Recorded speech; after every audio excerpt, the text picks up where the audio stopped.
قالت حواریون نے حضرت عیسیٰ نے کہا اے عیسیٰ اللہ سے کہو آسمان سے ہمارے لیے مائدہ کو نازل کرے تاکہ تمہاری عید ہو جائے. سب سے بڑی بات بہترین جو بات آتی ہے نا ہم لوگ وسیلہ توسل. حواری جو تھے وہ ڈائریکٹ مانگ سکتے تھے لیکن حواریوں نے دیکھا سے کہا یعنی عید کا مطلب ہوتا ہے کہ اگر ہم مناتے ہیں تو ہمارے لیے ضروری ہے کہ ہم اہل بیت علیہ السلام کو وسیلہ بنائیں, ان کے ذریعے سے خوشیاں منائیں, ان کے ذریعے سے اپنی عیدوں کو رنگین کریں, ان کے ذریعے سے ہم اپنی عیدوں میں برکت لائیں. پھر جو آیت کی طرف آتی ایک ہی قرآن کی آیت ہے جس کے اندر یہ لفظ استعمال ہوا ہے عید کا. پھر حضرت عیسیٰ علیہ السلام نے اپنے حواریوں کے کہنے پر اللہ سے طلب کیا جب ہم محمد کے دروازے پہ آتے ہیں نا وہ ہمیں کبھی خالی نہیں ہو جاتے. جب حضرت عیسیٰ علیہ السلام اس طرح سے کرتے ہیں تو ہم یہ سوچ سکتے ہیں کہ ہمارے محمد اور آل محمد ہمارے لیے کیا نہیں کر سکتے. قال عیسیٰ ابن مریم, مریم کے بیٹے عیسیٰ نے کہا اللہ نے کہا اللہم اے میرے اللہ اللہم. آپ کو پتہ ہے جو اللہ کا لفظ یہ اتنا میٹھا لفظ ہے, اتنا میٹھا لفظ ہے کہ ہم اس کے بارے میں سوچ نہیں سکتے. اللہ کا مطلب ہے یا اللہ, لیکن اس کا تھوڑا سا فرق یہ ہوتا ہے کہ جب کوئی بچہ جب آپ دیکھتے ہو دعاؤں میں زیادہ تر اللہ استعمال ہوتا ہے, زیادہ تر ربنا یا اللہ استعمال ہوتا ہے. آپ کو پتا ہے جب اللہ استعمال کرتے ہیں جب بھی میں یہ پڑھتی ہوں اس کا مطلب یہ ہوتا ہے کہ جب بچہ نہیں ہوتا, بچہ چھوٹا بچہ اور اپنی ماں کے پاس آتا ہے بہت بہت پیارے اور بہت میٹھے انداز میں اپنی کوئی میٹھی بات منوانا چاہتا ہے, میری پیاری ماں میری سویٹ ماں کر دو نا, ایسے کر دو نا, ماں پگھل جاتی ہے. بالکل بالکل وہی ماں پگھل جاتی ہے, ماں پگھل جاتی.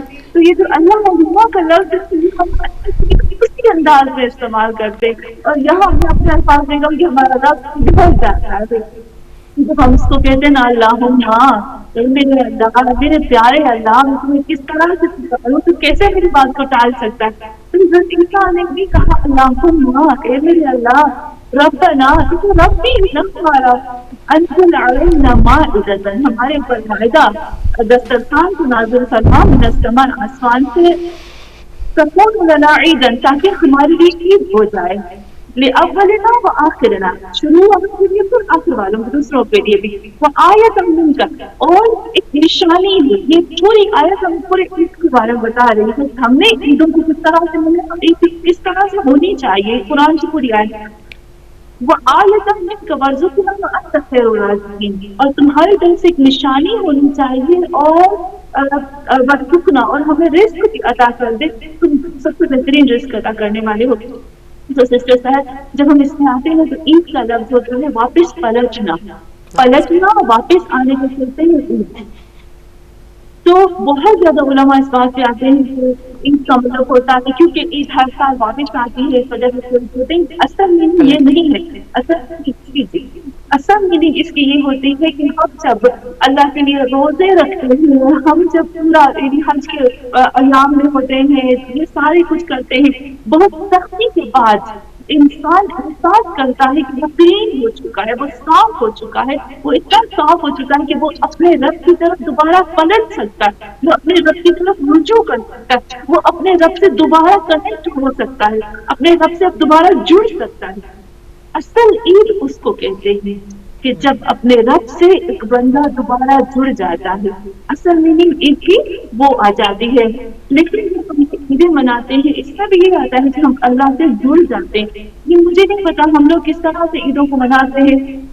امام جعفر صادق علیہ السلام ایک دفعہ گزر رہے تھے تو دیکھا کہ ایک شخص تھا عید کے دن وہ بہت لہو اور لعب, ہم سمجھتے ہیں کہ سانگ سننا, گانے سننا اور اسی فضول چیزوں میں بزی تھا. امام کی آنکھوں میں آنسو آ گئے اور امام فرمانے لگے کہ آج کا دن افسوس کہ آج کا دن اپنے رب کے ساتھ جڑنے کا دن ہے, کنیکٹ ہونے کا دن ہے, اپنے رب سے رحمتیں لینے کا دن ہے, اور یہ لوگ شہری کاموں میں بزی ہیں اور لہو اور لہب اور دنیا کی مصروف ہے.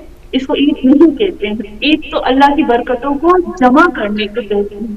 تو یہاں جب ہم اس میں آتے ہیں تو سب سے پہلے ہم نے یہ پوائنٹ دیکھا کہ عید وہ ہوتی ہے جب ہم اہل بیت علیہ السلام سے کنیکٹ ہوتے ہیں، جڑتے ہیں، ان کے ساتھ جڑے بغیر ہماری کوئی عید نہیں ہوتی ہے۔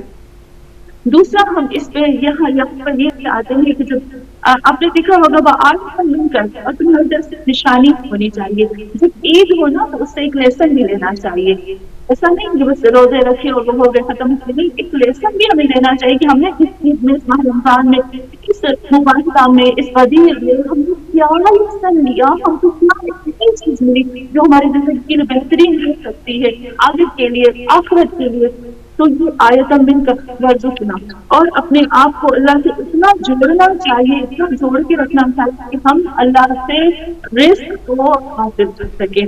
تو جب ہم نے قرآن میں دیکھا کہ قرآن جو بتاتا ہے کہ وہ میننگ، اصل میننگ کیا ہوتی ہے، تو اب ہم نے اپنے اندر دیکھنا چاہیے کہ ہم نے اپنی عزت کو کس طرح سے لیا ہے، کیا واقعہ ہم اس طرح سے نہیں، جس طرح سے ہم اس کے رسول ہمیں کہتے ہیں۔ تو سب سے بڑی عید جو ہمارے پاس آتی ہے وہ ہوتی ہے عید، وہی ماہ رمضان کے بعد، قربان کے بعد عید سب سے الفطر۔ بڑی عید حدیث، پھر عید مبارکہ، لاسٹ آخری عید جو ہے ہماری ماہ رمضان سے پہلے وہ عید ہے۔ ہم نے اس کو یہی دیکھنا ہے بار بار یہ جو مہینہ آتا ہے ذی الحج کا، جی بار بار بات ریپیٹ ہو رہی ہے، یہ اس لیے اللہ کر رہا ہے ربیع المبارک کو کہ اہل بیت کو تنہا نہ چھوڑو، اہل بیت کو اکیلا نہ چھوڑو، ان کے ساتھ رہو، وہی سچے ہیں، ان کے علاوہ کوئی بھی سچا نہیں ہے۔ تو یہاں پر عیدیں منانا، خوشی منانا، عید کا مطلب اچھے کپڑے پہننا، عید کا مطلب کے لوگوں کے ساتھ ملنا، عید کا مطلب کے لوگوں کو کھانا کھلانا تاکہ اللہ کے ساتھ اور جڑ سکے۔ لیکن جو اس کا مین مقصد ہے کہ وہی اہل بیت علیہ السلام کو اپنی زندگیوں میں لانا، اس کو ہمیں نہیں بھولنا چاہیے۔ ہمیں مولا کائنات امیر المومنین علیہ السلام کا کتنا حق ادا کیا، ہمیں یہ نہیں بھولنا چاہیے۔ بس ایک چھوٹی سی بات میں کہوں گی، پھر اس کے بعد میں پھر دوسرے سوال کی طرف جی آپ آ جائیے گا۔ جب میں آغا عالی بہت خوبصورت، بہت بڑے عالم ہے، وہ بہت ہی خوبصورت صلی اللہ علیہ وسلم کی حدیث بتاتے ہیں جو کہ فیض کارخانی میں اپنی کتاب میں بتاتے ہیں، وہ کہتے ہیں کہ اتنی خوبصورت بات کی ہے، جو آپ نے عشق کی بات کی وہ بھی اس میں آ جاتی ہے، کہ محمد صلی اللہ علیہ وسلم، محمد صلی اللہ علیہ وسلم کے لیے قرآن میں آیت استعمال ہوئی ہے، بعث فی امیین رسول، اللہ کے ساتھ یعنی ان لوگوں میں جو پڑھے لکھے نہیں تھے ان کے اندر میں نے جو ہے اپنے رسول کو بھیجا۔ تو امی ایسے لوگ جن سے کبھی اسکول نہیں دیکھا، امی کا مطلب ہوتا ہے جو جیسا ماں کے پیٹ سے نکلا وہ ویسا نہیں رہا، کبھی اسکول نہیں گیا، کبھی اس کا استاد کو، ٹیچر کو نہیں دیکھا۔ تو وہ کہتے ہیں کہ اس آیت کی جب تفسیر کی جاتی ہے نا کہ محمد صلی اللہ علیہ وسلم ان لوگوں میں تھے، تو آپ اس سے یہ مراد نہ لو کہ عرب امی سے، جس زمانے میں میرے محمد صلی اللہ علیہ وسلم مبعوث ہوئے اس زمانے کے لوگ بھی تھے، ایسے نہ لو۔ حقیقت یہ ہے کہ میرے محمد صلی اللہ علیہ وسلم کے سامنے تمام انبیاء، چاہے وہ حضرت ابراہیم الامر انبیاء، چاہے وہ حضرت ابراہیم تھے، حضرت عیسیٰ ہے، حضرت موسیٰ، حضرت آدم، یہ سب کے سب امی ہیں، کیونکہ میرے نبی محمد صلی اللہ علیہ وسلم عالم ارواح میں پوری کائنات میں خداوند عالم جس ذات کو سب سے پہلے خلق کیا وہ محمد صلی اللہ علیہ وسلم کی ذات ہے، لیکن دنیا میں ان کو بشر بنا کر سب سے آخر میں بھیجا۔ تو یہاں پر میرے محمد صلی اللہ علیہ وسلم نے سب معصومین علیہ السلام انبیاء کو، تمام انبیاء کو توحید سکھائی، اللہ کا علم سکھایا، یعنی عالم ارواح میں سب کے استاد نبی محمد صلی اللہ علیہ وسلم، کہ جو محمد صلی اللہ علیہ وسلم سب کے استاد تھے، پھر ملائکہ کو بھی انہوں نے سکھایا۔ لیکن خداوند عالم نے جب محمد صلی اللہ علیہ وسلم کو اس دنیا میں بھیجا، بھیجنے کے بعد جو اللہ نے سب سے زیادہ قیمتی چیز جو بھیجی تھی نا اپنے نبی کے اوپر، وہ تھا قرآن۔ وہ جو کلام الہی تجلی الہی جو تھا، وہ طاقت الہی تھی، قوت الہی تھی، وہ تھا قرآن، وہ اللہ کے الفاظ تھے جو کہ قرآن کی صورت میں محمد صلی اللہ علیہ وسلم کے اوپر نازل تھے. اور جب محمد صلی اللہ علیہ وسلم کے اوپر یہ الفاظ کو اللہ نے نازل کیا قرآن کی پہلی مرتبہ تو وہی نازل ہوئی تھی نا، اقرا باسم ربک الذی، اس وقت کی حیرت زدہ بات یہاں پر یہ آتی ہے کہ میرے نبی صلی اللہ علیہ وسلم جو کہ ہمیں پتہ ہے کبھی انشاءاللہ موقع ملے تو ہم وہی کے اوپر بات کریں گے کہ میرے نبی کے اوپر وہی کی کس میں ہوتی تھی. جب ڈائریکٹ وہی نازل ہوتی تھی تو میرے نبی کی حالت غیر ہو جاتی تھی اور بے ہوش ہو جاتے تھے. لیکن جب فرشتے کی صورت میں حضرت جبرائیل وحی لے کر آتے تھے تو وہ بالکل نارمل تھی کہ امام صاحب صلی اللہ علیہ وسلم سے بھی کسی نے پوچھا کہ کس وقت میرے نبی کی حالت غیر ہوتی تھی، کیا جب حضرت جبرائیل وحی لے کر آتے؟ کہا نہیں، جبرائیل تو غلاموں کی طرح گھٹنوں کے بل محمد صلی اللہ علیہ وسلم سامنے بیٹھ جاتے تھے نظروں کو جھکا کر، لیکن وہ جو وحی تھی وہ تھی. اب جو پہلی وحی نازل ہوتی ہے محمد صلی اللہ علیہ وسلم کے اوپر، میں خاص چیز کی طرف سب کو لے کر جانا چاہتی ہوں جو حق کے اللہ کریم اس کو ادا کر سکے. تو جب پہلی وحی نازل ہوئی وہ غار حرا میں تھے میرے نبی، اور پوری کائنات میں جشن ہو رہا تھا اور تاج نبوت آ رہا تھا اور پوری خوشبو تھی، اور روایات بتا ہے کہ ان کو نالین یعنی ان کے جوتے بھی قرآن سے جو آسمان سے نازل ہوئے تھے، جو آسمان سے انہیں جنت سے آئے تھے. اس وقت محمد صلی اللہ علیہ وسلم جو تھے، اس وقت جب یہ سب کچھ ہوا تو مولا کائنات امیر المومنین علی علیہ السلام نے رسول خدا سے کہا، اے حبیب خدا، میں وہ آواز سن رہا تھا حضرت جبرائیل علیہ السلام کی جب وہ وحی لے کر آئے تھے، اور جب انہوں نے آپ سے کہا تھا اقرا باسم، اس وقت محمد صلی اللہ علیہ وسلم کہتے ہیں یا علی، یا علی انک تسمع ما اسمع، یا علی انک ترى ارى، اے علی جو میں سنتا ہوں وہی سب آپ سنتے ہو، اور جو میں دیکھتا ہوں وہ سب آپ دیکھتے ہو. یعنی یہاں پر میرے محمد صلی اللہ علیہ وسلم ہم سب کو تیار کر رہے ہیں، جو میں سنتا ہوں وہ علی نے سنا ہے، بس فرق ہوتا ہے کہ آپ ابھی نہیں ہو. جو میں سنتا ہوں وہ علی سنتا ہے، جو میں دیکھتا ہوں وہ علی دیکھتا ہے. تو میرے بعد بھی صرف اور صرف وہ حق جو رکھتے ہیں وہ علی ہے. تو ہمارے لیے سب سے بڑی عید یہاں پر غدیر کی کیوں ہوتی ہے سسٹر سہر، کہ ہمارے محمد صلی اللہ علیہ وسلم نے ہمیں یتیموں کی طرح چھوڑ نہیں دیا، بلکہ اپنے ہی اہل بیت جو کہ اٹھ کے ہی اسے ان کے حوالے کر دیا. تو ہمیں اس بات پہ تو عید منانی جائز بنتی ہے، تو بنانی بھی چاہیے کہ ہمارے لیے ہمارے نبی نے ہمیں کبھی اکیلا نہیں چھوڑا. ایک جو چرواہا ہوتا ہے نا، وہ جب بکریاں بھینس بکریاں چراتا ہے نا، وہ بھی اپنے بھینس بکریوں کو اکیلا نہیں چھوڑتا. تو میرے محمد صلی اللہ علیہ وسلم ہم اپنی امت کو کیسے اکیلا چھوڑ سکتے ہیں؟ تو اس بات پہ تو ہم سب کو عید ہی منانی چاہیے. ہمیں میرے محمد نے ہمیں اللہ کے ساتھ کنیکٹ کر دی. بالکل، بے شک، بہت خوب. اچھا یہ بتائیے کہ ہمیں اپنا ظاہری اور باطنی اختیار کس کو سونپنا چاہیے؟ یہ عیدین ہمیں کیا بتاتی ہیں؟ اس سے ہم کیسے اخذ کر سکتے ہیں کہ ہمیں اپنا ظاہری اور باطنی اختیار جو ہے کس کو سوچنا چاہیے، کس کی ہمیں پیروی کرنی چاہیے؟ اور ایک دوسرا پوائنٹ یہ ہے کہ اس میں ہم اس کے بعد عیدین کے بعد جو ہے وہ ہماری اذا کیسی ہونی چاہیے؟ وہ مکتبی ہونی چاہیے یا رسوماتی ہونی چاہیے؟ اس میں ایک دو کویسچنس جو ہیں.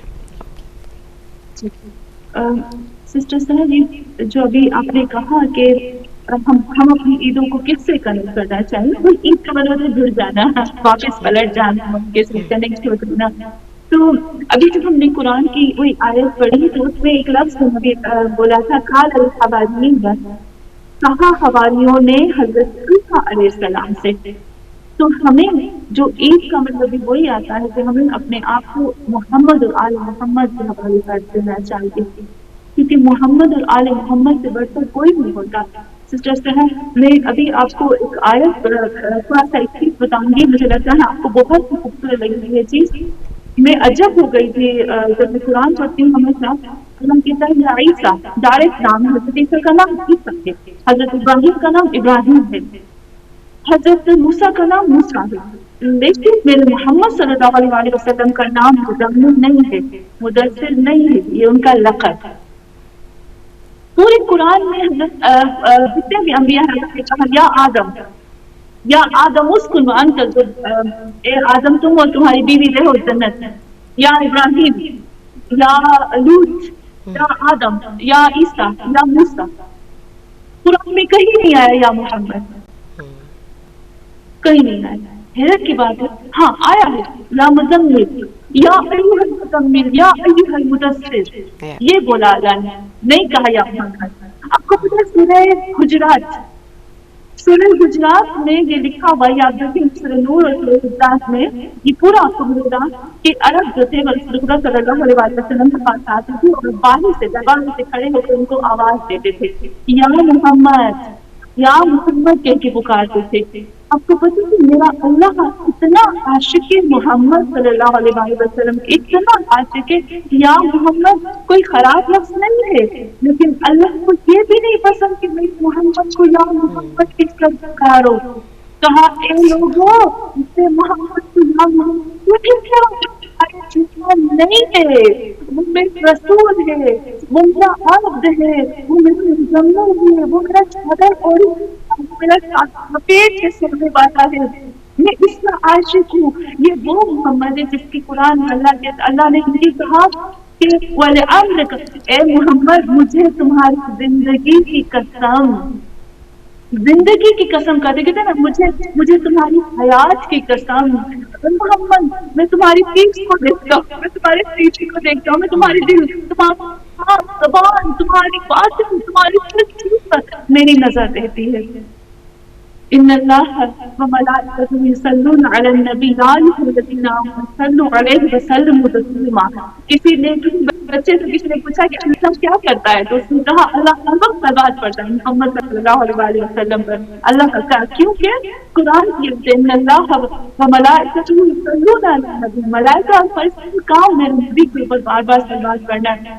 تو سسٹر صاحب یہاں پر آپ نے دیکھا کہ اللہ اپنے حبیب سے اتنی محبت کرتا ہے، اتنی محبت کرتا ہے، لیکن ایک وقت آتا ہے، مباہلہ کا وقت آتا ہے کہ میرے محمد صلی اللہ علیہ وسلم کو اللہ کہتا ہے اے محمد اپنے نفس کو لے کر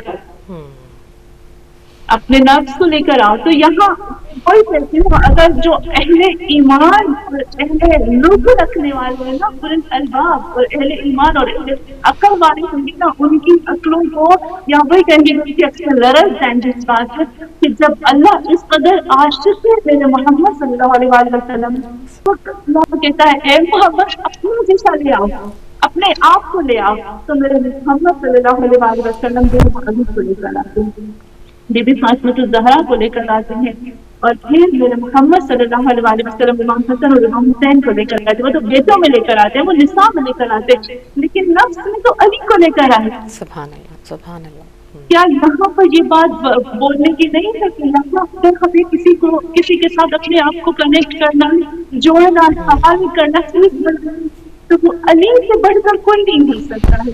تو سسٹر صاحب یہاں میرے محمد نے ڈائریکٹ خدا نے بتا دیا اے محمد علی دوسرا محمد ہے، بس یہ فرق اتنا ہے کہ وہ نبی نہیں ہو سکتے. یہ میرے اللہ کہتا ہے، یہ میں نہیں کہتی، نفس کہتا ہے. ایک کال ہے مقصودہ، اس کو شامل کر لیتے ہیں پھر آپ ہم اگلے پوائنٹ کی طرف چلیں گے.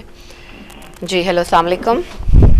وعلیکم السلام رحمۃ اللہ وبرکاتہ. میری دونوں بہنوں کو آج جمعہ مبارک ہو. جی آپ کو بھی مبارک ہو. امت کو، آپ کو بھی مبارک ہو. ساری انسانیت کو. ماشاءاللہ جمعے کا دن ہے، مسجدیں بھری ہوئی ہیں، دعائیں ہو رہی ہیں، جس طرح میری بہن بولتی جا رہی ہے آپ نبی پاک صلی اللہ علیہ وسلم کے اوپر، اللہ کے اوپر. اس وقت ہر مسجد خانہ کعبہ سے آوازیں آ رہی ہیں اللہ اور محمد کی اور مولا کائنات کی، امام حسین کی باتیں ہو رہی ہیں.